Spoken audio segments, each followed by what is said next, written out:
NFL recap, it's over. The Poop Fest in Seattle is complete. Seahawks took down the Rams 24-3 in Week 15. With the win, the Seahawks clinched their third NFC West title in 4 years. Russell Wilson, I didn't start. I probably should have. 19-26, 229 yards, 3 touchdowns, did have a pick. Got you almost 22 fantasy points. Lockett, Baldwin, decent days. Lockett certainly better with a big 117 yards receiving. Did have a touchdown hauled in the fourth quarter. Jared Goff had to leave the game in the fourth after taking a massive hit near the goal line. He had 135 yards passing, no touchdowns, but no interceptions. That's good news. Seahawks were not in the holiday spirit whatsoever and stomped on the Rams like children's story. It happens. Yes, it does. The Rams are a disaster. Mm-hmm. They're a mess. Seattle had been last week. Russell Wilson looked like a disaster. Pick 5 against Green Bay.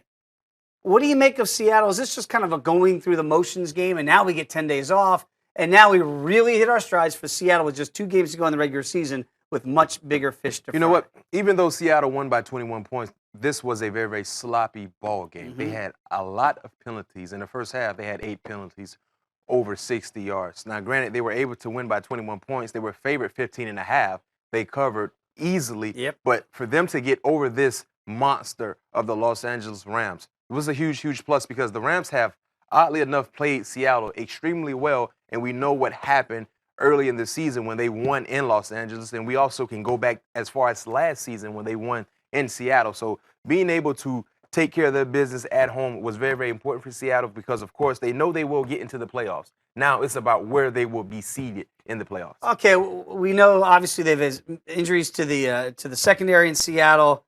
The running game, Thomas Rawls is back.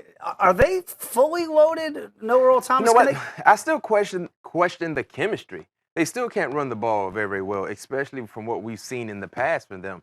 Now, not having Earl Thomas in the back end, that's a huge loss, but you still have Cam Chancellor and Richard Sherman. I still don't know what I make of Jimmy Graham in this offense. Yeah. Sometimes it looks like he's there, V-Mac, and other times it looks like he disappears. I think he only had one target, one catch for 31 yards.